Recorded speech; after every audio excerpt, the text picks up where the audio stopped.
Buenas tardes, buenos días, buenas tardes. Estamos ahí en el límite. ¿Cómo están? Estaba pensando que menos mal que yo no fui el que hice el anuncio de las camisetas, porque en Uruguay ese color es bordó. Entonces, ¿cuántos conocían ese color aquí? ¿Alguna vez usaste? No existe. Camisetas color bordó. Bueno, estamos en Lucas 9. Venimos en la serie de Lucas y el Señor nos está dirigiendo a hablar en el día de hoy sobre el tema del seguimiento. Lucas 9, versículos 57 al 62. Lucas 9, 57 al 62.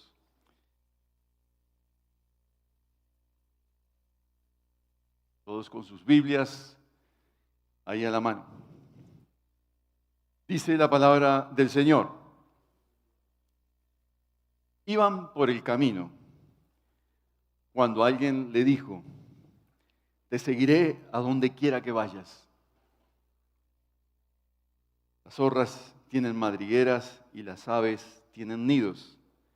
Le respondió Jesús: pero el Hijo del Hombre no tiene dónde recostar la cabeza. A otro le dijo: sígueme. Señor, le contestó, primero déjame ir a enterrar a mi padre. Deja que los muertos entierren a sus muertos, a sus propios muertos. Pero tú ve y proclama el reino de Dios, le replicó Jesús. Otro afirmó: te seguiré, Señor, pero primeramente déjame despedirme de mi familia. Y Jesús le respondió: nadie que mire atrás después de poner la mano en el arado es apto para el reino de Dios. Quienes estuvimos el domingo pasado y quienes escuchamos el sermón por la red, quedamos confrontados, ¿no? Por lo menos yo quedé confrontado con esa pregunta. Al final de cuentas, ¿soy nacido de nuevo? No sé si quedaste meditando en esa pregunta en la semana, pero realmente el tema de nacer de nuevo, la figura del nuevo nacimiento, junto con el seguimiento, son dos cosas que van de la mano. El nuevo nacimiento puede ocurrir, como nos decía el pastor, el profesor Manuel, como le conocemos, el profe Manuel. Puede ocurrir en un momento, en una intervención siempre poderosa del Señor, pero puede ocurrir durante un periodo el nuevo nacimiento. Pero es un asunto de la vida cristiana inicial. Sin embargo, el tema de hoy, el seguimiento, es de toda la vida. No es que yo un día me levanto, sigo a Jesús y al otro no lo sigo. Lo sigo siempre bajo todas las tormentas de la vida, bajo cualquier situación que tenga, en la universidad, en la empresa, en la casa, con el vecino, caminando en la calle, corriendo, haciendo ejercicio, en todas las áreas, en todas las facetas de la vida, yo sigo al Señor. Y esa es la expectativa que tiene el Señor.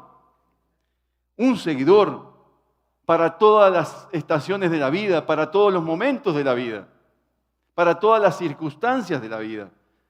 ¿Eres un seguidor de Jesús? Y a uno se pregunta si yo, después de tantos años, dejo de aprender, dejo de ser un aprendiz. Y el llamado que el Señor nos hace en las estaciones de la vida en que te encuentres es a que siempre seas un aprendiz.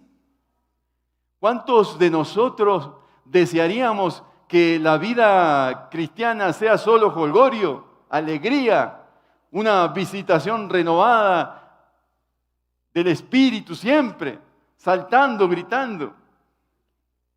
No quisiera ver eso en las iglesias, pero a veces nos entristece situaciones que vivimos.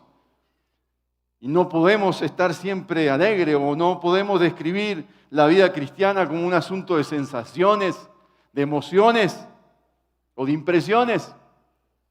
Si eso fuera así, la iglesia evangélica en Latinoamérica gozaría de buena salud, si fuera por eso. Porque en muchos lugares hay rebosante alegría, se canta por horas y eso es suficiente. Porque un seguidor lo es cuando está comprometido en alma, cuerpo, en movimiento, en obediencia al Señor. Siempre. ¿Por qué me llaman Señor, Señor, y no hacen lo que les digo? Dice en Lucas 6:46. Es decir, que el seguimiento a Jesús lo es bajo todas las circunstancias de la vida, en todo momento. Y a veces tendemos a ser selectivos. Entonces obedezco y soy un creyente fervoroso en aquellas cosas, en aquellas áreas donde me es fácil seguir al Señor. Pero lucho con seguirte, Jesús, en aquellas situaciones o en aquellas áreas de la vida donde no soy un fiel y fervoroso seguidor. El contexto de estos últimos encuentros acá es el contexto del camino hacia la cruz. Y de hecho en el 57, el verso 57 dice que iban por el camino. Y uno se pregunta, ¿cuál camino? Bueno, el camino que va a la cruz, del cual Jesús lo tiene clarísimo. Y empieza a hablarle aquí a tres personajes que se acercan a Jesús, que están cerca de Jesús. Uno no podría decir que son personajes ajenos a Jesús, son parte del camino con Jesús, están cerca de Jesús. Y uno se pregunta qué está pasando con estos discípulos que ponen obstáculos al seguimiento. El seguimiento como tal involucra dos asuntos que están conectados. En primer lugar, la cercanía a Jesús. El seguimiento a Jesús es cercanía a Él, pero en segundo lugar, el movimiento. Siempre que hablamos de seguimiento, hablamos de estar cerca a Jesús para movilizarnos a algo que nos pide el Señor. Van las dos cosas en un mismo paquete. Así que en primer lugar, yo quiero hablarles un poquito sobre el seguimiento en una panorámica del Nuevo Testamento y cómo lo ve Jesús a lo largo de muchas escenas en el Nuevo Testamento. El seguimiento para Jesús es una orden. Sígueme. No hay en la mayoría de los casos, y busqué bastantes casos, en la mayoría de los casos no hay mayor explicación. Es simplemente sígueme. A Pedro se le aclara un poquito, y digo un poquito porque para Pedro seguramente resultó ser complicado eso, que desde ahora en adelante serás pescador de hombres y no pescador profesional como lo eres o empresario como lo eres, porque Pedro tenía personas a su cargo. En el caso de Leví no dice nada, simplemente la orden. Seguir a Jesús es estar cercano a Jesús, es estar cerca, es acudir a esa invitación que nos hace, donde Jesús pasa de la noche a la mañana a ser el centro de la vida. Si hay algo que nos dice y nos comunica Lucas 9 y especialmente estos versos, es que Jesús sea el centro de tu vida. No hay opciones. Y esto es difícil asimilarlo para nosotros que somos hijos de una época que pide explicaciones para todo. Nosotros queremos explicaciones para todo y nos cuesta entender que el seguimiento es una orden y una invitación del Señor soberano para nosotros. Jesús nos da explicaciones. Solo en Marcos se nos da un indicio que el llamado a los discípulos es para que estén con Él. Pero no se nos da mayores explicaciones. Somos personas, y lo digo con mucho tacto y prudencia, pero quiero decirlo, somos personas muchas veces caprichosas. No queremos seguir a Jesús, queremos explicaciones para todo. Alguna vez le dijeron a mi esposa, yo estaba ahí presente, le dijeron a mi esposa en otra iglesia, es que esta iglesia no colma mis expectativas. Y yo he escuchado eso a lo largo de mi vida cristiana en muchas iglesias, y esta iglesia no es la excepción para eso. Esta iglesia no colma mis expectativas. Y Lucy le dice, ¿y desde cuándo la iglesia es para cubrir tus expectativas? ¿No es que tú debes ajustarte a las expectativas de Jesús para tu vida? Eso es el panorama del seguimiento. A manera de ilustración, lo que uno ve y lo que ocurre en el Nuevo Testamento en cuanto al seguimiento es que hay una llamada. Jesús pasa, Jesús se involucra con la persona, ve a alguien. Hay una indicación de la actividad profesional de la persona, ocurre el llamado e inmediatamente en muchos de los casos, lo dejan todo y le siguen, se levantan y le siguen. Y siguen a Jesús. Entonces, hay un asunto muy poderoso en esto del seguimiento. El seguimiento no es para un momento de la vida, no es siquiera para un momento inicial de la vida cristiana, es para toda la vida.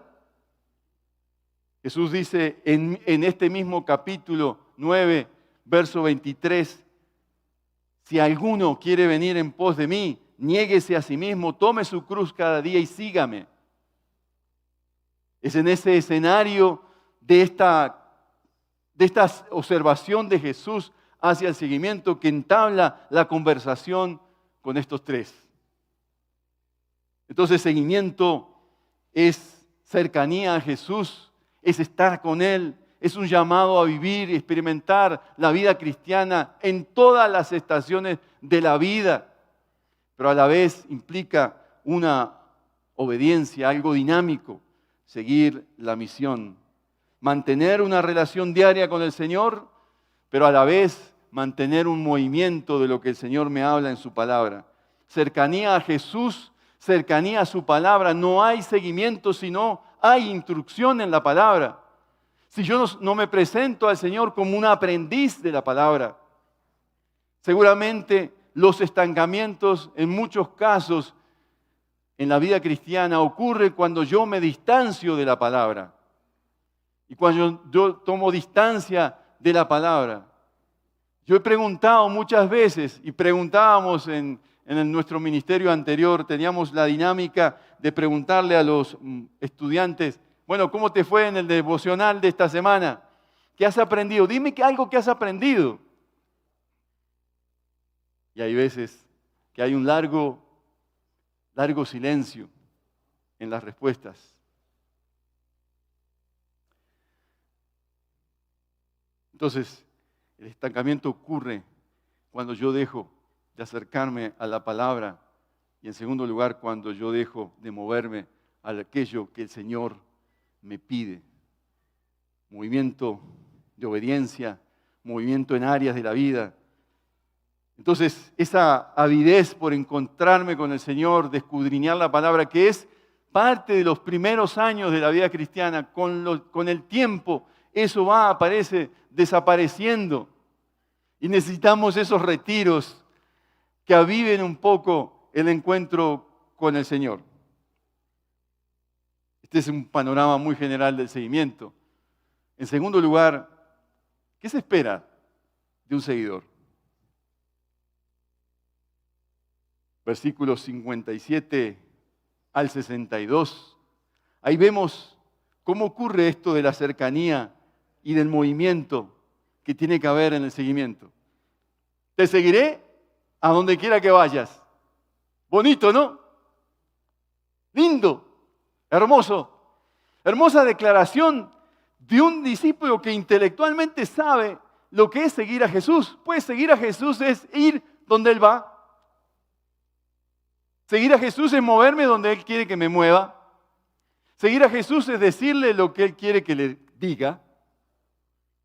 Seguir a Jesús es ser un misionero en mi trabajo, ahí con mi vecino, ahí con la persona que me encuentro en el ascensor, en todo momento, ser un misionero.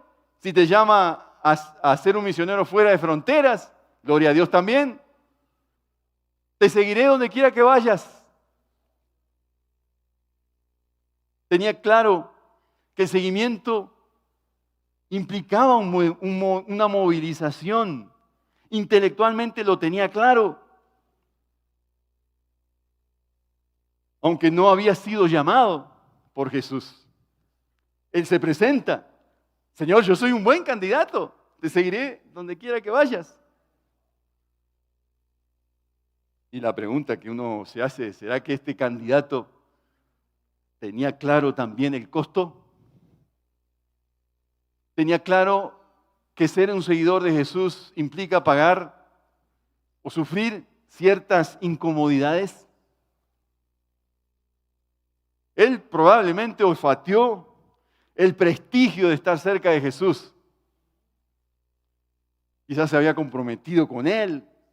En algún momento empezó a seguirlo, empezó a admirarse de Jesús. Quizás en un día de éxtasis decidió en su corazón, yo voy a seguir a Jesús donde quiera que vaya. Y Jesús, si hay algo que Jesús es famoso también, es por aterrizarnos, ¿no? Y enseguida lo aterriza. Y vaya, ¿de qué manera pega ese aterrizaje como de esos aviones que pegan ese aterrizaje, ¡pa! Y se dan un planchazo. En primer lugar, Jesús va camino a la cruz. Le ha dicho en el capítulo 9, le ha preguntado a sus discípulos, ¿ustedes qué piensan? ¿Qué dice la gente de mí? Y Pedro, que no es perezoso en responder, y le dice, Señor, tú eres el Cristo. Y enseguida empieza todas unas enseñanzas acerca de la muerte. Y empieza a explicar que va camino a la muerte. Va camino a la cruz, va camino a Jerusalén. Tan es así que va camino a Jerusalén, que va a una aldea cercana, una aldea Samaria, para ir a Jerusalén, que de pasada tenía que pasar por esa aldea de Samaria. Y la gente le ve entrar, y como va tan determinado para ir a Jerusalén, le cierran la posada y no le dan posada. Jesús no tiene posada. Jesús es rechazado. No le dan posada al caminante. Bueno, hay un orgullo racial ahí, enemistad racial entre judíos y samaritanos que no se hablaban entre sí. Así que cuando Jesús le da la respuesta, las zorras no tienen madrigueras, aún dice, tienen madrigueras, perdón, y las aves tienen nido. Lo que le está diciendo es que, mira, los animales tienen donde dormir, yo no. Y la prueba está en los versículos anteriores. No me dieron posada. Pero ese es el ministerio de Jesús. La gente no le da posada a Jesús.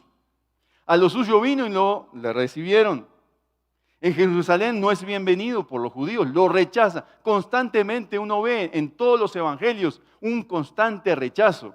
Veíamos hace unos días aquí en el grupo de los miércoles que Jesús no fue recibido y fue en los herodianos y los fariseos acuerdan matarlo en el capítulo 3 de Marcos, verso 6. Esa es la realidad de Jesucristo. En casa de Simón el fariseo no fue atendido como se le esperaba, que fuera atendido a un caminante. Solo una mujer le atiende como es debido.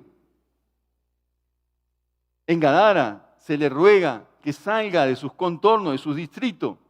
La aldea de Samaria, como mencionamos, le niega el albergue, porque su aspecto era como que va de Jerusalén y es judío. La multitud prefiere un asesino, Barrabás, que a Jesús. Mateo 27, 21. Fue crucificado, Mateo 27, 31. Y aún en la cruz, Jesús exclama, porque el cielo lo abandona, y dice, Dios mío, ¿por qué me abandonas? Esa es la vida de Jesús. Jesús no solo no tiene dónde dormir, Jesús no tiene lugar en la tierra. Jesús, que vino a hacer posada en la tierra con nosotros, le rechazan. Por eso le hace pensar al seguidor. ¿Tú estás muy entusiasmado en seguirme? ¿Tú eres nuevo y estás impresionado por lo que yo hablo? ¿Quieres seguirme aún en estas condiciones? ¿Quieres ser mi discípulo aún en estas condiciones? Porque yo no tengo dónde recostar mi cabeza y seguramente tú no lo tendrás. ¿Estás dispuesto aún a seguirme aún a costa de estas condiciones? Piénsalo. Lucas me fascina porque no, en los tres casos no da la respuesta de lo que pasaba. Ni siquiera dan el nombre de los discípulos. Porque es algo de la realidad. Nos cuesta seguir a Jesús cuando el ambiente se vuelve hostil y cuando la incomodidad pasa a ser un patrón diario de la vida por ser creyente. Al día de hoy, en mi familia, la familia nuclear en mi casa en Uruguay, tengo problemas por eso, por decir que soy creyente. Un sobrino me dijo, en Uruguay, ya para subir al avión, le dije, sobrino, te espero en Colombia. ¿Qué me dijo el sobrino? Yo no voy porque tú eres cristiano. Así me la tiró. Esa es la realidad de la vida. Ese es ser un seguidor. Si alguien quiere vivir una vida piadosa, dice Pablo en las cartas de Timoteo, pues sufrirá persecución, ¿o no? Si tú en tus trabajos decides hacer las cosas bien, no sé qué trabajo tienes, pero si tú decides ser un buen testigo de Jesucristo en la manera que trabajas, vas a sufrir persecución. Y si no la sufres, cuestiónate si no estás viviendo amoldado ya y conformado a la realidad actual. El segundo discípulo, en cambio, no se autoinvita, es invitado, es llamado por Jesús. Cuando uno recuerda el caso de Mateo, que a mí particularmente me ha gustado Mateo en la Biblia, Leví. Porque Leví, el Señor le dice, sígueme. Y el texto bíblico dice que dejándolo todo, se levantó y le siguió. Uno pensaría que Leví puso un cartel ahí, ¿no? El cartel que dice, vuelvo enseguida. Voy a hacer un trámite y vuelvo enseguida. El texto bíblico muestra que Leví le siguió y dejó todo. Otro personaje que me invita a la reflexión y me cuestiona mucho es Zaqueo en la Biblia. Zaqueo, el chiquitico, el que nadie quiere, personaje pequeñito que nadie quiere, porque además es como Leví, es rechazado, publicano, demás. Se sube a un árbol para ver a Jesús, Jesús lo observa y le dice, hoy me es necesario posar en tu casa. De ese encuentro con Zaqueo sale una persona transformada diciendo, si a alguien he defraudado, vengan aquí, le cuadriplico lo que le he defraudado. A mí me parece ese escenario de un seguidor extraordinario. ¿Quién de ustedes haría eso? Si en algo te he robado, dime, si en algo he fallado, te lo devuelvo cuadriplicado. Esos son los ejemplos de los seguidores en la Biblia. No solo son personas cercanas, son personas que están dispuestos a sacrificarse en algo, en el bolsillo, en algo de la vida que implica un costo, implica un sacrificio.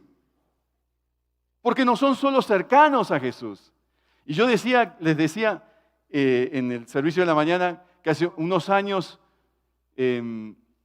cuando yo me convertí, la primera que el Señor me llamó, uno de los primeros cantos, era tan cerca de ti, de mí, tan cerca de mí. Ay, bonito canto, era de esos cantos tan cerca de mí, que hasta lo puedo tocar. Jesús está en mí. Era muy bonito, pero era demasiado existencial. Y yo hoy reflexionando decía, a este texto le falta la estrofa de la obediencia. Porque no puedo concebir que un cristiano se diga que es cercano a Jesús y no haga arreglos en su vida. Toda la vida estamos haciendo arreglos. El Señor nos llama a la transformación. Sin embargo, este segundo discípulo que el Señor llama, le contesta, primero, déjame enterrar a mi padre. Bueno, hay todas unas teorías, no voy a meter mucho en eso, acerca de qué significó esto. Podría ser que estaba el escenario de la muerte del papá, o podría ser que es el varón mayor que entierra o cumple el oficio de enterrar a su papá y después puede hacer la vida normal. En cualquier caso, es el discípulo que pospone, que siempre hay algo que anteponer. Déjame primero. Jesús no es el preeminente. Jesús no tiene la preeminencia, el primer lugar. Cuando pedimos con paz de espera, es que no queremos seguir a Jesús. Cuando decimos que voy a hacer esto si pasa esto, no voy a seguir a Jesús, no estoy siguiendo a Jesús. Estoy haciendo lo que me gusta, lo que me da la gana. Lo que estaba rechazando es la petición. Jesús está rechazando la petición del hombre de esperar un poco para seguirlo hasta que se dieran ciertas condiciones en la vida. Yo me pregunto, quizás en muchas iglesias cristianas hoy hay muchos creyentes así. Vienen a la iglesia, han concebido la vida cristiana como venir a la iglesia o estar ahí en la virtualidad, pero no han comprendido que a menos que Jesucristo sea el primero en todo, no eres un seguidor de Jesús y quizás no has nacido de nuevo. Y esto es duro. Porque el Señor, algunos dicen que el Dios del Antiguo Testamento es más severo y que el Dios del Nuevo Testamento es más light, más buena gente. Pero mira lo que dice Jesús. Si alguno viene a mí y no sacrifica el amor a su padre y a su madre, a su esposa, a sus hijos, a sus hermanos, a sus hermanas, aún su propia vida, no puede ser mi discípulo. Esto es en el Nuevo Testamento. En Lucas, en el capítulo 14, verso 26. Y uno dice, pero ¿cómo así, Señor? Si algunos de ustedes me pudieran rebatir, me van a rebatir. ¿Cómo así, Señor, que tú llamas a sacrificar los amores de mi vida, de mi esposo, de mi hijo? Señor, yo me desgarro por ellos. Y los paisas ni siquiera hablar. Aún tu propia vida. Si tú no estás dispuesto a dar tu vida por el Evangelio, dice Jesús en el Nuevo Testamento, no eres su discípulo. Así que no podemos hacer la vista gorda a lo que dice Jesús. O lo tenemos en primer lugar, o no lo tenemos. Y debemos ser francos y sinceros con el Señor. El tercer discípulo es igual que al primero, se autoinvita. Pero arranca mal. Ese sí arrancó mal. Porque dice, Señor, te seguiré, pero déjame. Ese estaba perdido de entrada. Ese ya estaba dividido. Ese ya había claudicado. Ese dijo, ay, yo voy a seguir a Jesús, pero de entrada, te seguiré, pero déjame que me despida primero de lo que están en casa. La sospecha que uno tiene, por lo que le dice el Señor, es que si este discípulo regresa a casa, no lo va a seguir. Porque le dice, nadie que mire atrás, después de poner la mano en el arado, es apto para el reino de Dios. Si tú no puedes estar pretendiendo seguir al Señor y estar mirando aquello que te atrae, aquello que te gusta, aquello que te va a hacer retroceder en la vida cristiana, sea lo que sea. Jesús sabe que este discípulo, si va a su casa, seguramente se va a encontrar con el escenario que Jesús no va a tener el primer lugar, sino su casa, su familia. Él se pone a disposición de Jesús, pero conserva el derecho a ponerle condiciones. La iglesia en todas partes está llena de estos discípulos que le ponen condiciones a Jesús y por el cual Jesús no es el Señor. De plano, eso no es seguimiento. Percibo que para este discípulo no hay futuro, no hay seguimiento, porque de entrada está diciendo que no. Aunque está claudicando. Alguna vez escuché una de las frases que he mantenido con cierto rigor en mi vida de un predicador por allá en el Cono Sur. Él dijo en medio de una predicación, un retiro, hermanos, las ambigüedades matan. Las ambigüedades matan. Porque tú estás o acá o estás acá. Y cuando han venido las ambigüedades en mi vida, recuerdo esa predicación de este hombre. Y digo, Señor, ayúdame. Ayúdame a mantenerme en el arado. Ayúdame a mantenerme firme, Señor. Ayúdame a no retroceder. Ayúdame a no ser parte de los que se quedan en el camino, Señor. Ayúdame a terminar bien, Padre Celestial, y a seguirte y a ponerte en primer lugar en mi vida. ¿Qué hubiese pasado si Leví se hubiese quedado tieso en la oficina de recontribuciones? ¿Qué tal si hubiese puesto ese cartel, enseguida vuelvo? En ambos casos estaríamos como el discípulo, permíteme primero hacer esto o aquello. O es todo o es nada. El seguidor de Jesús sale y obedece. Él pone la mira en la fe en Jesucristo. Y esa fe en Jesucristo lo obliga a moverse y a depender. Si hay una palabra en el Nuevo Testamento o en la vida cristiana que me ha parecido favorita en relación al seguimiento, es dependencia. La vida cristiana no es independencia, es dependencia. Y ser un seguidor de Jesús es ser alguien que depende del Señor Jesús en todas las instancias de la vida. Termino con dos ilustraciones que podrían ser contemporáneas. Hace muchos años conocí a un empresario brasileño.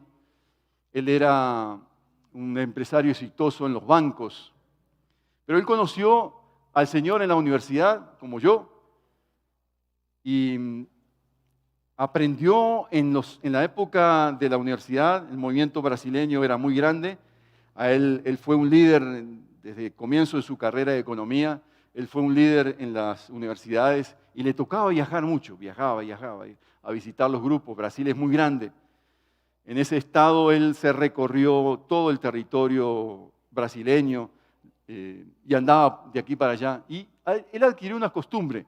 Cada lugar que iba, él se quedaba en la casa de familia de algún hermano del movimiento, algún hermano de la iglesia.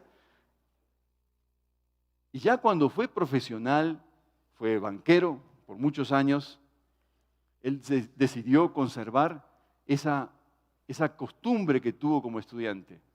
Claro que ahora le daban viáticos. Y él llamaba, si conocía en esa ciudad a algún hermano en la fe, ojalá que fuera pobrecito, él se alojaba en ese lugar.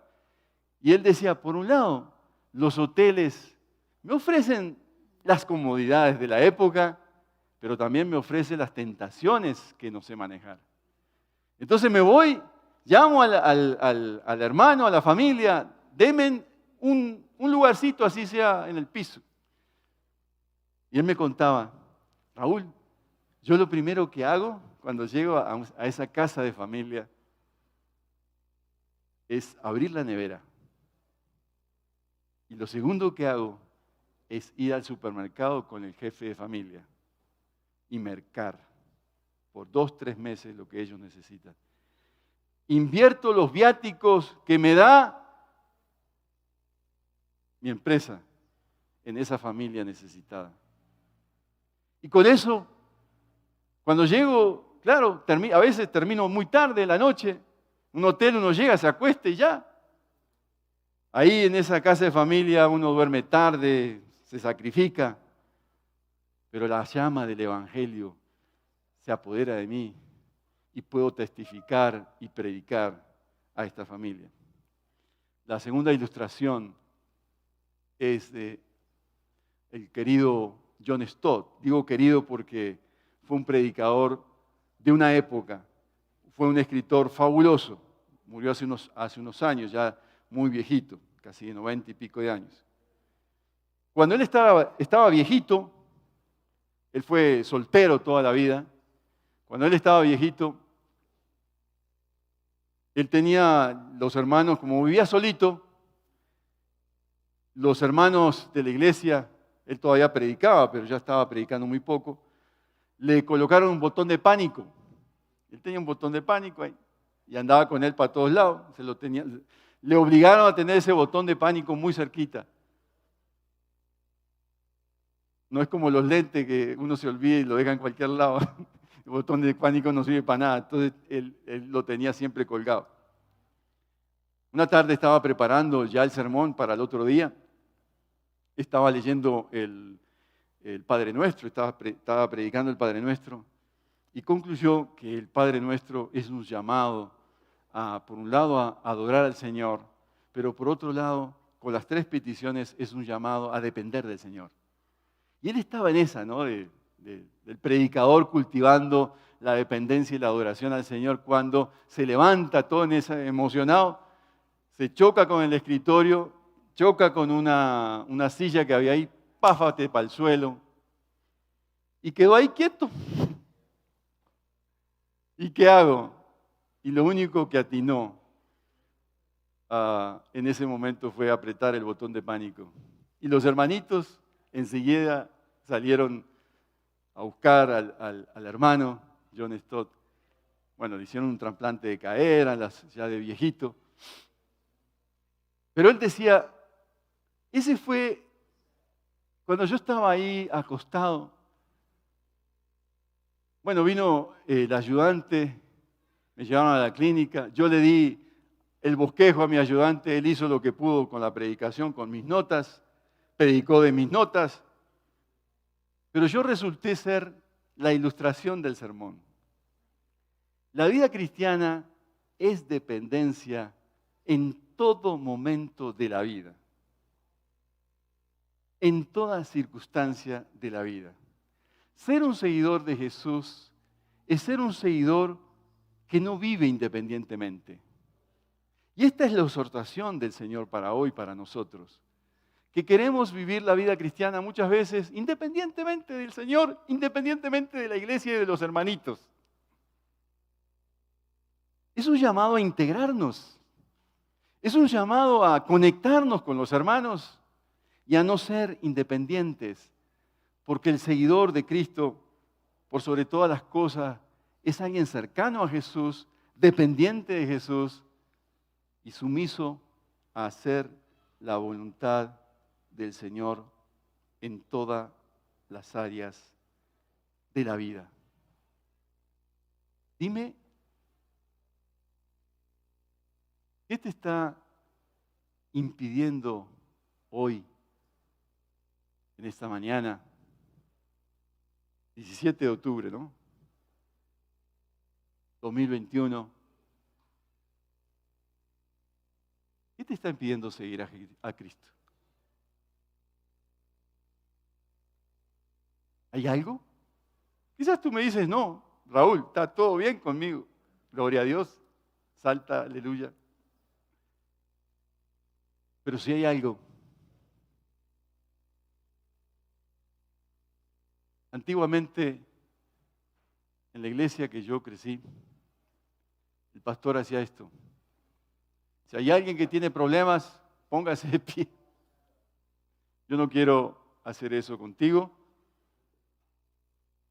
pero si hay una necesidad en este momento, ora al Señor y pide que te ayude a ser un seguidor de Cristo. Si hay algo que te detiene, que te inmoviliza, ese no es el patrón del Nuevo Testamento. El patrón del Nuevo Testamento es ir a donde Jesús quiere que vayas. Oramos.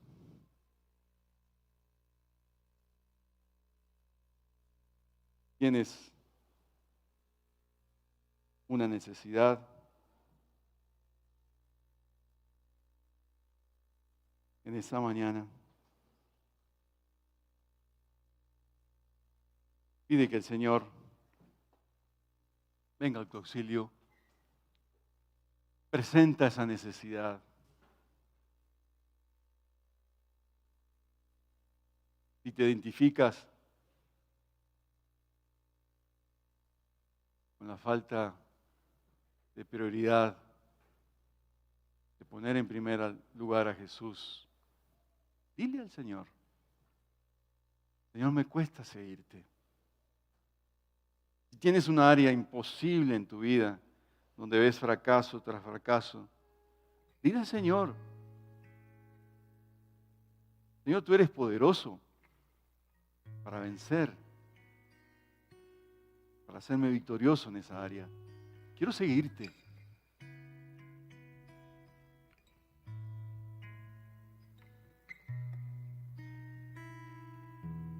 Quiero seguirte, Señor.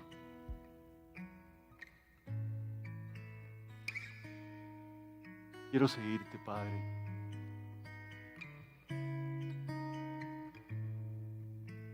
Te pongo en primer lugar. importa si hay situaciones en la familia, hay situaciones en el hogar que me hacen retroceder. No quiero afrontar la lucha, el quedar mal. Vengo a ti, Señor. Me siento cansado. Ya no tengo fuerzas para seguirte. Vengo a ti, Señor. Ven, Señor. Ven, Señor. Derriba los obstáculos para seguirte en esta mañana, en este grupo. Ven, Señor.